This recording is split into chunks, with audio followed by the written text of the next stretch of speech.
Good morning and welcome to today's webinar on what not to say in your pitch. And I'm really delighted to have Daniel Ringrose here. I've interviewed him before on another topic dealing with entrepreneurs, and you can look at that webinar on our list. And today, as I said, we're going to be speaking about what not to say in your pitch. So welcome, Daniel. Thank you very much, Dion. Good to see you again. So for the newbies on the webinar, tell us a little bit about yourself. I've been working with startup groups for about 5 years. I've probably heard several hundred investor pitches by working with a lot of different investment groups through accelerators, incubators, and angel groups. And so I've done a lot of coaching for companies over the years around how to try and position themselves, and also been on a lot of panels. And today I wanted to try and share a few of the things that I've heard that are kind of strange messages that people think will sound great in their own head when they're practicing their pitch, but when you put yourself in the shoes of the investor who's listening, actually causes a real problem. So I want to talk about a few examples and hopefully save people a few issues around their own pitches so they can not fall into the same traps. Sounds good. I had a look at the deck before you came in, and some of them are real doozies. And the worst part is it sounds perfectly great until you put yourself in a different perspective.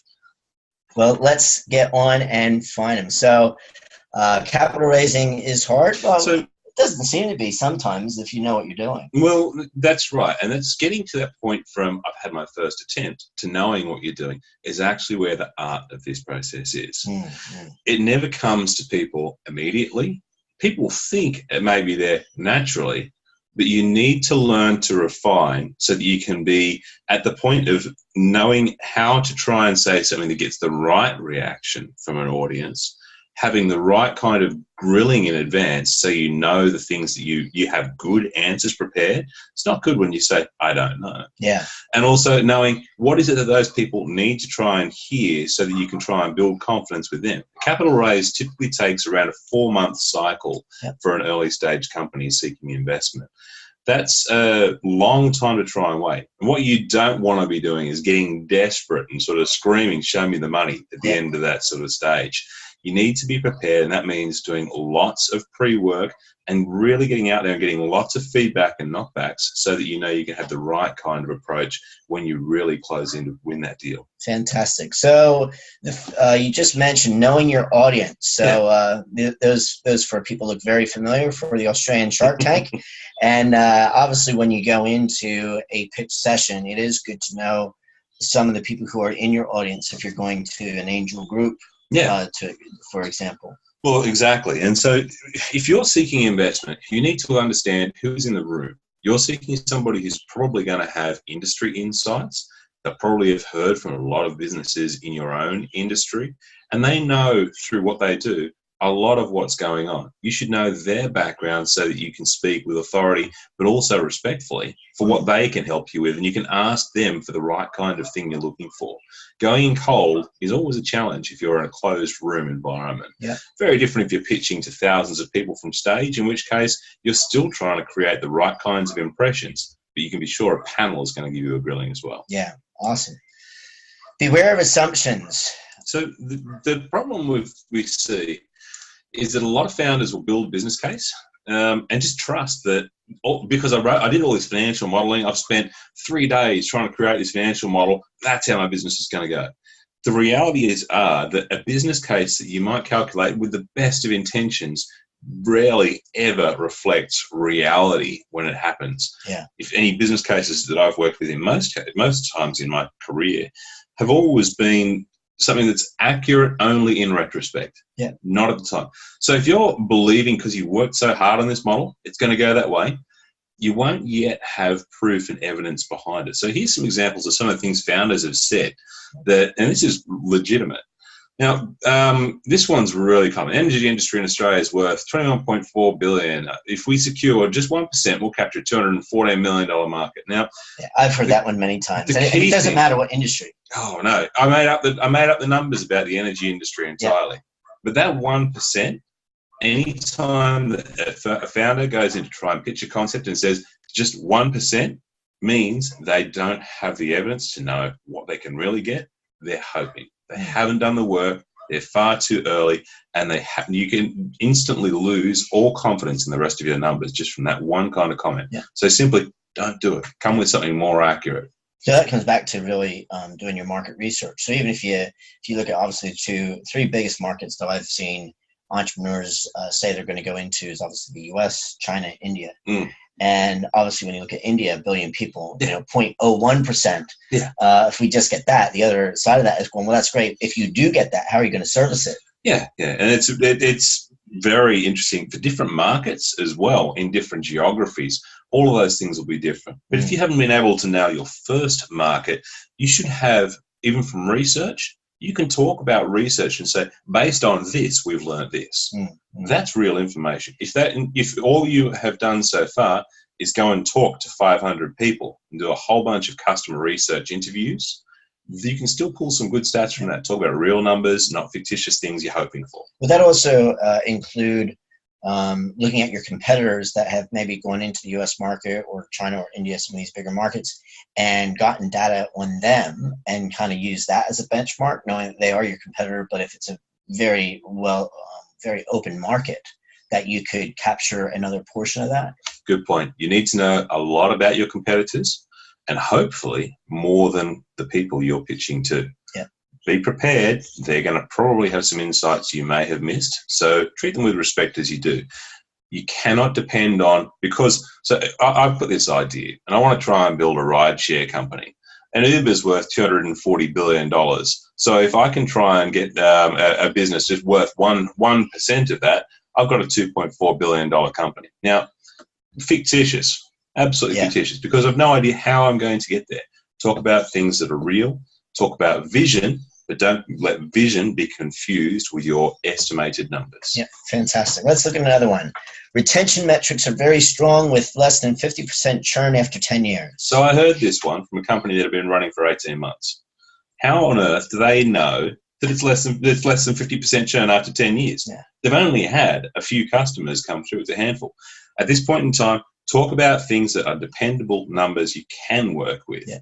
Not something which is kind of an assumption around how your business model is going to work. And 10 years is pretty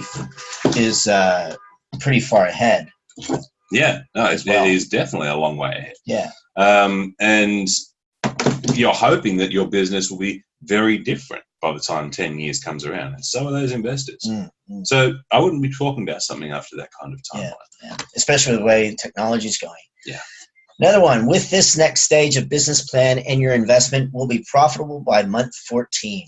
Again, comes from business case. Now, every single business case is going to have that hockey stick, that projection which goes up and to the right. Now, we all want to try and build one of those. People don't believe it unless you can prove how you're going to try and get towards that. And so your runways need to have some reasonable expectations built into it. So I wouldn't be saying with clear honesty, we will be profitable by this time unless you've got the rest of the numbers to prove that you're trending that way from real trade. And especially for a startup, if you look at profitable by month 14, the first 12 months of your journey are precarious at best. Oh, yeah. Absolutely. And that means that the numbers you've got will vary wildly. And investors want to see you've gone through real ups and downs. They want to know that you've tried and broken this thing a number of times. They want to see that you've actually been able to have some major pivots of your business model. So you didn't just start with the first thing, you found the best thing, and you're continuing to evolve that business. That's what they're looking for, not someone who's saying, I'm going to stick to this plan because it's a good plan.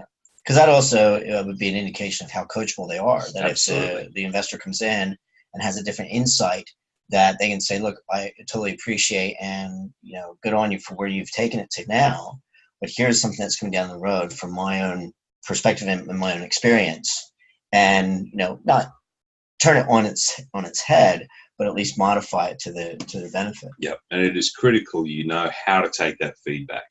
When we trade founders for receiving their first panel feedback, the best thing that they can try and say is thank you. Don't argue. If you didn't explain it properly, that's on you. Don't try and say, but you've misunderstood my business. Or worse, I don't think you know this market. Then you're really getting somebody else up.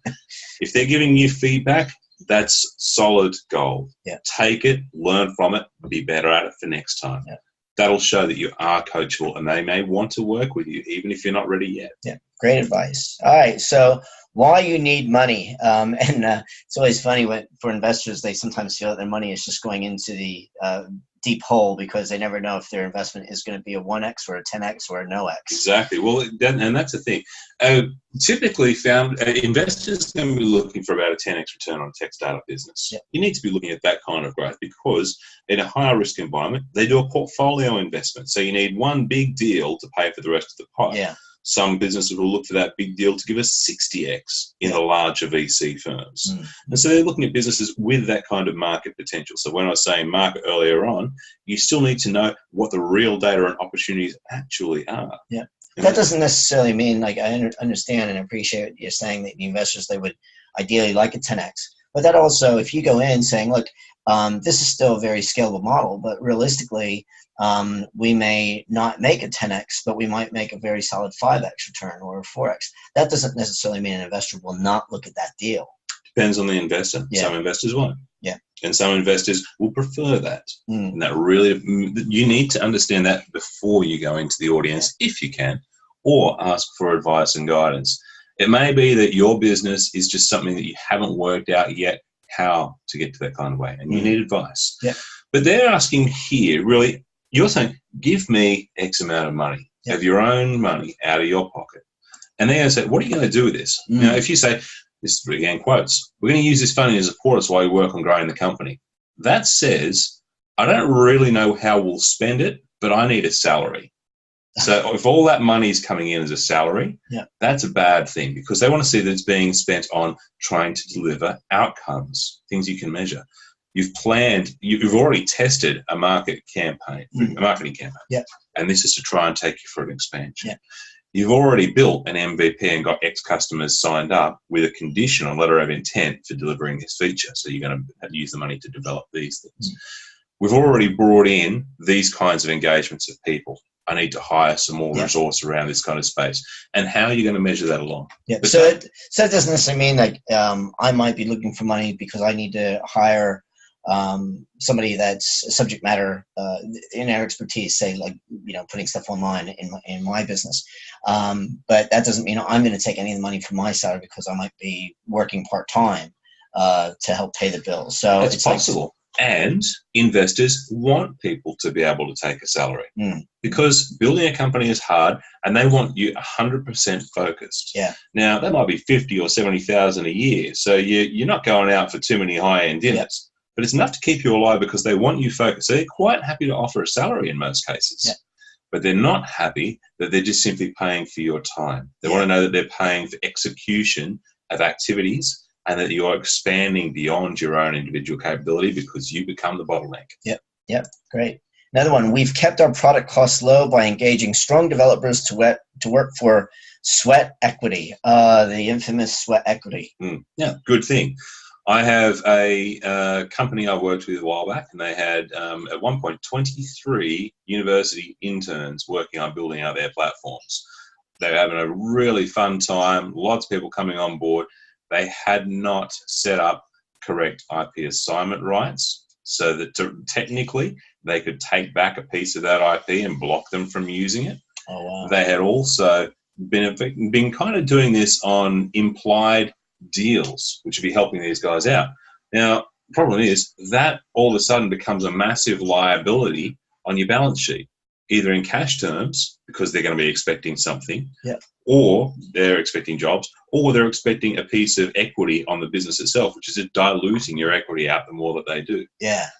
This can be a great strategy, but if it's not controlled, it can get out of hand really quickly. So you have to keep good records and have a plan and limits to what you're trying to operate through different kinds of engagement models with resources. So for the entrepreneur then, when they're actually doing their pitch, is to let the investor know that, yes, they do have people working for sweat equity, but they've also sought legal advice and have that in place, that part of this, when they come in, these people that have sweat equity may have X percentage of shares, but being very transparent for your investors. Yeah, and as a founder, if you're asking people who you know or have met to come on board and believe in your vision, be honest with them about what the real outcome is going to be. Don't get in there and get them excited about something but not really intend on giving them that kind of future. Plan for it, and you'll start to build loyalty from employees, and they will be very loyal as long as you're honouring your promises to them. Fantastic. When we launched, we received $250,000 from an angel investor at a valuation of $8 million. Oh, that's going to blow things out. That's right. So I had a conversation, it was about 11 o'clock at night after a conference with a founder who was nearly in tears in his beer because he had received that kind of investment deal. He wanted money to try and build his business out, but he had nothing. Yeah. So he hadn't got any kind of customers. It was nothing more than an idea. It was a angel group or a couple of angel investors that were trying to give him some money like this. The problem with that kind of valuation on a concept is that when you really need to start growing this thing, you can't. 250 grand won't get you that far. Yeah. But at an 8 million valuation, your investors are probably going to want to see a significant increase in company value at a later point in time. Now, if you go for the next round and your business is worth $6 million, they've lost money. They're probably on your board. They're going to block those future deals simply because they were probably being too optimistic based on this. So sometimes you need to say, we are actually not going to take investment at those kinds of terms, so we can correctly value ourselves with these different angels, with these different kinds of groups, and not ruin our future rounds. Are you starting to see that happen a fair bit, because it's very difficult to value tech companies that don't have any customers per se, or they may have people who have signed up to their list and everything else like that, with the number of likes, but they haven't necessarily taken any revenue. Yeah, a down round is something that you're going to still see come later on for some deals. And it is hard to try and come up with the right kinds of valuations around a business, but there's a lot of frameworks out there. There's a lot of insights that people will be able to offer. I don't think it's actually that hard if doing the work to come up with the right kinds of valuations.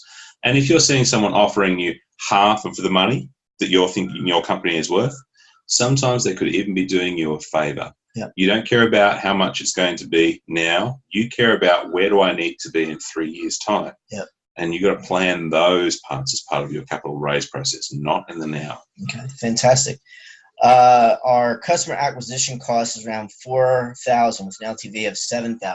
So this is someone talking about how much it costs to try and bring on a new customer. And $4,000 is because they were actually, I know for a fact, they took a guess when they said this. Okay.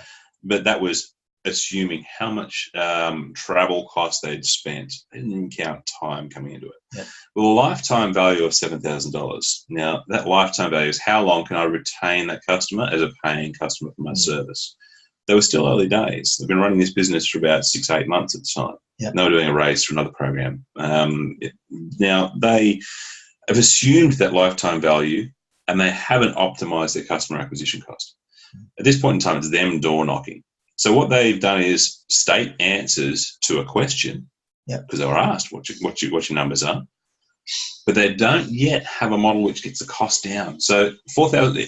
If you've got to go for an enterprise type model where it takes long terms, relationship selling, lots of face-to-face time, and big investments for salespeople to try and take those deals and close them, that's a very, very expensive way of engaging. So you would want to see hundreds of thousands of dollars minimum in customer relationship time potential out of each of those deals. Their forecasting was only coming in at $7,000. So there's no way you can try and really see this model as it stands being profitable. And obviously you'd have to also state, what is that lifetime value? And again, it's probably a guess. Yeah. Just really quickly, what should the entrepreneurs take into account when they're projecting their customer acquisition costs? Data, real tests. So it could be something as, it costs me $1 to put an ad up on Facebook using these keywords, and we get a conversion of 1%. Yep. Okay. That'd be fine. If you had that, it's going to cost you $100 a customer. And is it very easy to track that nowadays? There's so many resources out there. It's really, really simple, and it's kind of inexcusable if you haven't already worked that out. But so many founders forget how long, because I've been working for free on this thing for so long. Yeah. When I start growing, how do I account for my time going away and see that this thing can start to crank the handle on its own? Because I've got to pay for someone else to do these things. Yeah. Market insights. Obviously, market is a really big one for any business. Yeah. So one of the quotes here you have, our international growth plan will take us into Far East Asian market from 2020. So this is a real quote again. And I spoke with the founder straight afterwards when she came off stage, and she's like, why the hell did I say that? Now, she hadn't even thought about trying to do Asian market expansion. This is actually last year, so this is 2016. And this is a business which is trying to go for $500,000 raise. They're looking at seed round. And when they're trying to pull that kind of money, saying, we'll look at Asia in 4 years' time, was not a smart kind of move. They needed to have a strategy for how to engage. And for their industry, it was actually quite an important one, you could see as well. Yeah. So without having an insight for how they would consider that kind of market, particularly given Australia's proximity and relationship ties we have with the Asian market, it needs to be something you've thought about quite clearly.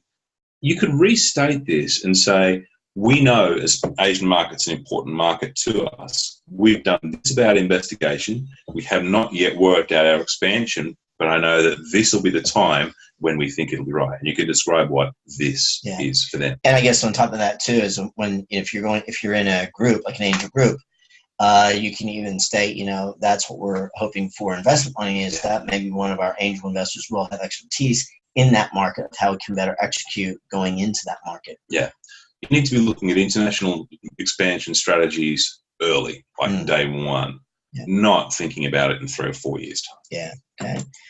Our company is first to market, so will be any new competitors that may come along. Boy, if you're going to be first to market, you got to be real fast. Well, it's not just fast. You got to be rich. Yeah.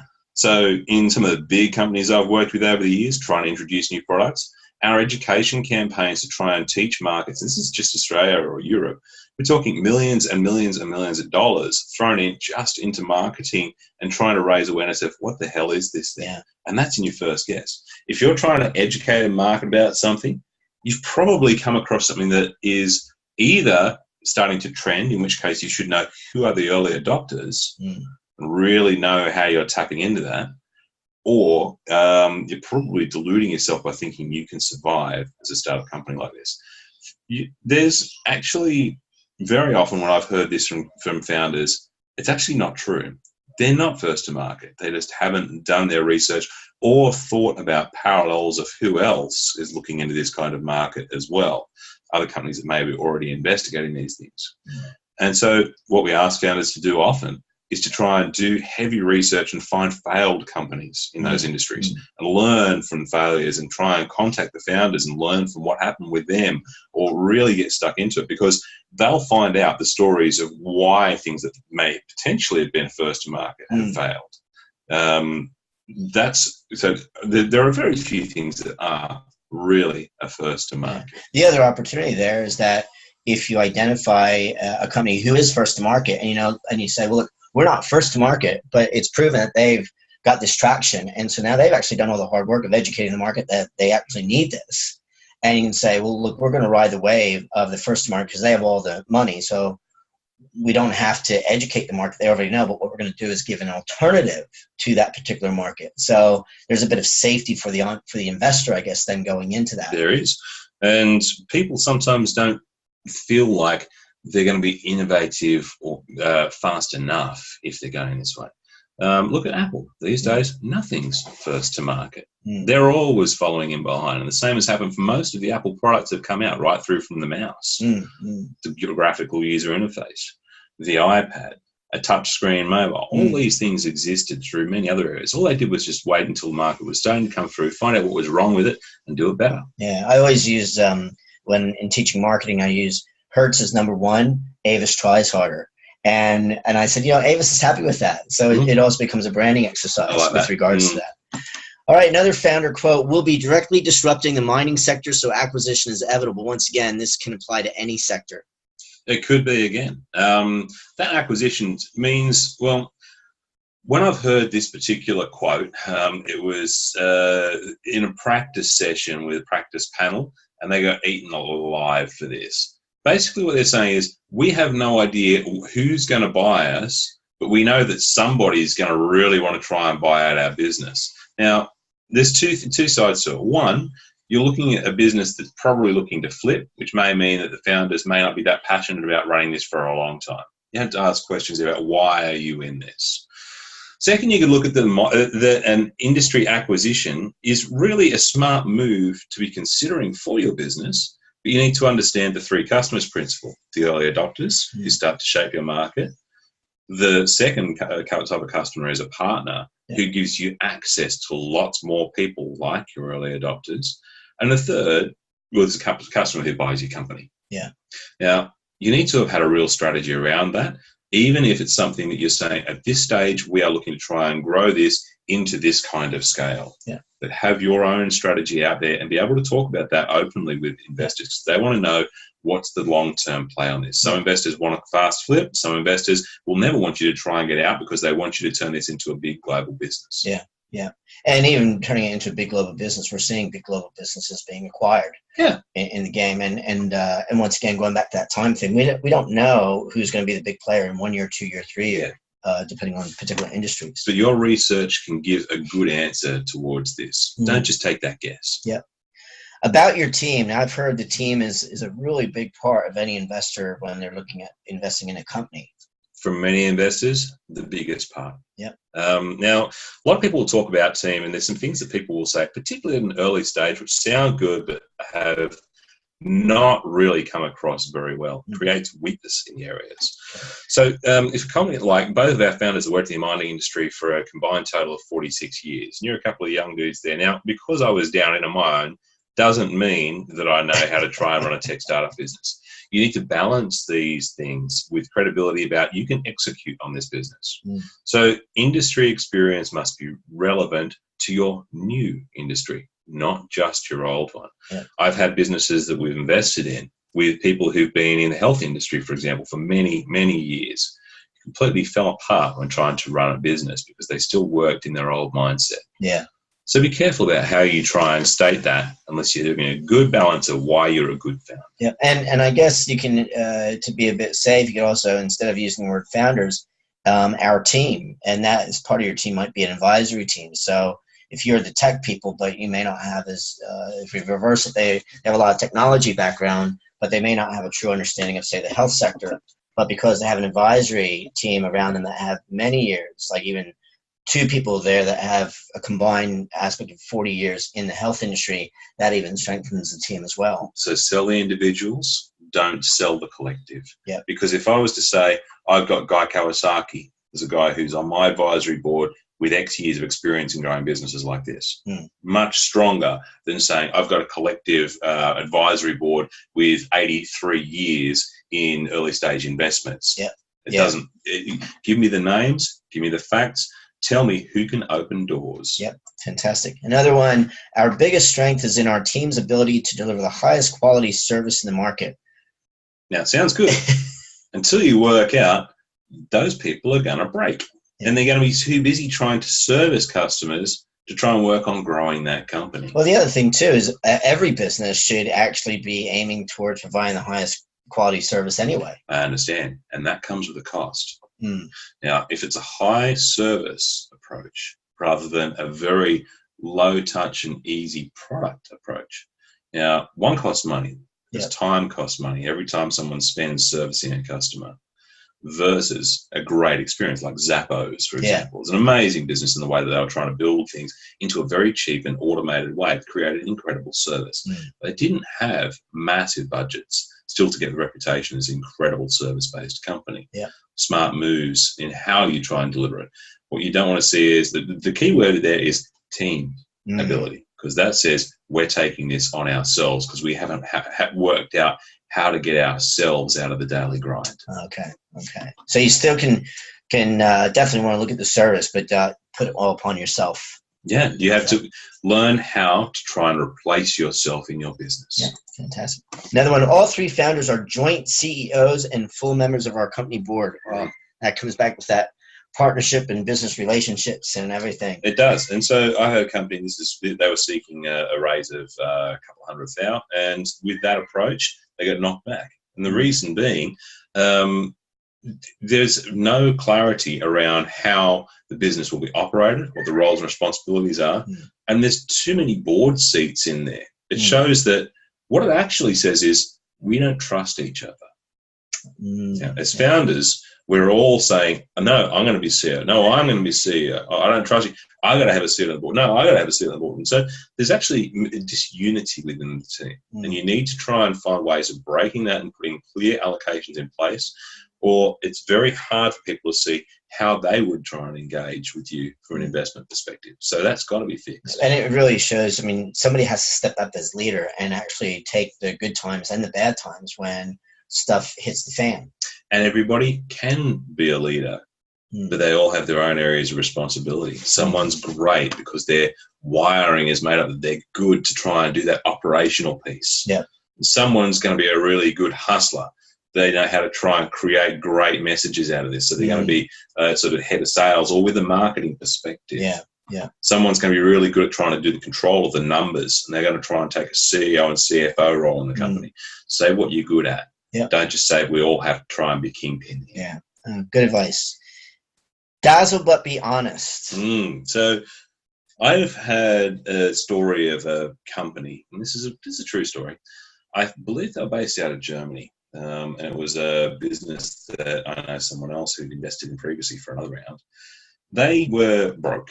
They'd been trying to do a capital raise for a long time. They were really struggling to try and get this capital raise, and they'd gone all in on this last investor. And they've flown this investor out from Germany to come and see the offices and see the place. And they thought, this thing's either going to sink or it's going to die. So they went out and they hired a whole bunch of actors. And they taught them how to look like they were making phone calls, trying to take sales calls. They set up the office and they completely staged the place with a great buzz of all of these people looking like they were working. Oh my gosh. The investors came through, saw the buzz coming out of this place, actually still cut the deal, and that business has been successful. But there's a real massive risk in it. And so really be challenged. If you're going to be honest, be able to say, here's not only, they want to know where your weaknesses are and what you're doing about it. Because if you are not conscious of that, you're not controlling your business, and you're going to be real risks seen involved in it. You want them to believe you're in safe hands because this person is going to roll with the punches and they're going to do something about this rather than let this business just stagnate. Yeah. Did they ever hire any of the actors that they hired to act? Good question. Because most actors are usually looking for work aside from acting as well. Yeah. That would have been probably a smart move. That was a good question. I will try and find out the answer. How good. Always be closing, ABC. Yeah. So as a final piece, one thing that's really stupid that people do is they go and pitch and they don't ask for anything. They don't know what they're looking for in money. They don't really know what they're looking for advice. They don't know if they're looking for team members, introductions and networks, so many things. But they say, thanks very much for your time. Just give me a call. I'd love to try and talk more with you or go for a coffee.